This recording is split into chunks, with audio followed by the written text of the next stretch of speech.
How much time do you spend every day working on your dream? In the last 90 days, how many books have you read? In the last year, what new skill or knowledge have you acquired? What kind of investment have you made in you? You don't want it badder than you want to party. You don't want it as much as you want to be cool. Most of you don't want success as much as you want to sleep. Some of you love sleep more than you love success. And I'm here to tell you today, if you're going to be successful, you gotta be willing to give up sleep. There is no shortcut. There is no hack. There's no sweatless solution. You're gonna have to work. There is always weakness to work on. Always. A lot of them. Why would we allow ourselves to make easy excuses? Why would you allow that? Are you going to make today count? Because that's all you can control. And that's all that matters. It doesn't matter where you start, guys. It doesn't matter what talents you're born with. It's about where you finish. And this race isn't over. It's not over. You could still come in first in the marathon. But you gotta start today. You gotta start now. You have everything you have. Everything you need is inside you. But I realize that doesn't mean just because you don't think you're good enough doesn't mean you can't be good. Doesn't mean you can't be great. Doesn't mean you can't carry on. But it's not gonna always be like this. Your condition is not your conclusion. Nothing is impossible. So you have to decide before you leave, what's that first thing that's been impossible for you? I want you to attack it and overcome it. Because if you run from the adversity that you're going through today, you'll forever be at that level in which you're going through for the rest of your life. One day you'll look back on your life and appreciate the struggle and have nothing but gratitude for everything that happened along the way. And you come to recognize that in return, you're given the chance to earn the greatest edge of all, and one that can never be taken away. You have enough right now to change your life. You have enough right now to flip this world upside down. You have enough. You got enough power. You got enough anointing. You got enough grace. You got enough patience. You got enough gifting to make your money, get out of debt, get yourself together, and change everything about your world. Realize that you have the ability to make an impact. You have an opportunity to change that story in your head. Put yourself out there, because when you do, amazing things happen. The essence of life is growth. The essence of life is growth, to do the best you can. And here's what's interesting. Humans are the only life form that will do less than they possibly can. Humans are the only life form that will settle for less. Every other life form except human beings strive to its maximum capacity. How tall will a tree grow? Approximately as tall as it possibly can. You never heard of a tree growing half as high as it could. No, trees don't grow half. Trees send their roots down as deep as possible, stretch their limbs up as high as possible, produce every leaf possible and every fruit possible. As a matter of fact, you never heard of a human physically growing half. We keep growing until we're done. Now that's a part of life we can't control. It's genetically coded. And that's probably why we keep growing till we're done. Because we can't control that part. It's the rest of our growing that we control. The growing of our minds, the expansion of our minds, that we can control. And that's what tends to get away from us. All life forms inherently strive to their max except human beings. Now, why wouldn't human beings strive to their maximum possibility? Here's why. Because we've been given the dignity of choice. It makes us different than alligators and trees and birds. The dignity of choice makes us different than all other life forms.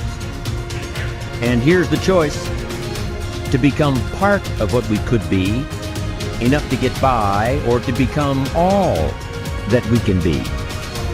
My best advice for you is to choose the all. Earn all you can, make all the friends you can, read as many books as you can, develop as many skills as you can, see as much as possible, do as much as possible, make as much fortune as possible, give as much of it away as possible. The max. There's no life like it. I'm telling you, once I got on track, I've never looked back. Pick up the challenge. Go for it. Take the best of the two easies. Take the route of it's easy to get ahead. It's easy to do all you can. It's easy to succeed. It's easy to have financial freedom. The more you do, the more you get. See, if you're playing it safe, you're not going to win. If you're playing it safe, like that old saying, you know, you were taught when you're a little girl, better to be safe than sorry. Well, that's a bunch of crap. It's not better to be safe than sorry. It's by trying things that you figure out how far you can go. You got to get outside the box. Like it's reported, Edison tried 3,000 ways before he built the incandescent light. He said he didn't fail 3,000 times. He said there was 3,000 different steps to building a light bulb. Well, there's different steps to get to where you're going. And I really do treat winning and losing exactly the same. I do not let it upset me. Do you think that's a big part of why you're so successful? Well, it's part of why I enjoy it. Yeah, I think it is, because I'll try anything. Like if I'm into an idea, the idea of losing never enters my mind. See, I have worked with giants. I had the good fortune of working with Sir Edmund Hillary. He was the first man to stand on top of the world. And I worked with him on 3 different occasions.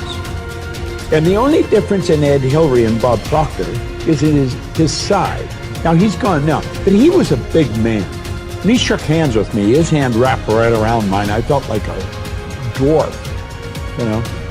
And talking to him, like it never entered his mind he wouldn't get to the top of the mountain. But he failed in 1951. He failed in 1952. It wasn't until 1953 that he got to the top of the mountain. You know, people had died for centuries trying to do that. He said, I knew if I could see it in here, I could hold it out here. Stella Mann wrote that in a book. You can see it in your head, you can hold it in your hand. And that's right. And if you're not prepared to lose, you're never going to win, because you're always playing it safe. And there's no reward in that. Dare to go forward. Winston Churchill once said, courage is rightly considered the foremost of the virtues, because upon it all others depend. Courage is the chief distinguishing characteristic of the true leader. It is almost always visible in the leader's words and actions. It is absolutely indispensable to success, happiness, and the ability to motivate other people to be the best they can be. Follow through on your vision. In a way, it is easy to develop a big vision for yourself and for the person you want to be. It is easy to commit yourself to living with complete integrity. But it requires incredible courage to follow through on your vision and on your commitments. You see, as soon as you set a high goal or standard for yourself, you will run into all kinds of difficulties and setbacks. Refuse to compromise. You will be surrounded by temptations to compromise your values and your vision. You will feel an almost irresistible urge to get along by going along. Your desire to earn the respect and cooperation of others can easily lead to the abandonment of your principles. And here is where courage comes in. Stick to your principles. Courage combined with integrity is the foundation of character. The first form of courage is your ability to stick to your principles, to stand for what you believe in and to refuse to budge unless you feel right about the alternative. Courage is also the ability to step out in faith, to launch out into the unknown, and then to face the inevitable doubt and uncertainty that accompany every new venture. Avoid the comfort zone. Most people are seduced by the lure of the comfort zone. This can be likened to going out of a warm house on a cold, windy morning. The average person, when he feels the storm swirling outside his comfort zone, rushes back inside where it's nice and warm. But not the true leader. The true leader has the courage to step away from the familiar and comfortable and to face the unknown with no guarantees of success. It is this ability to boldly go where no man has gone before that distinguishes you as a leader from the average person. This is the example that you must set if you are to rise above the average.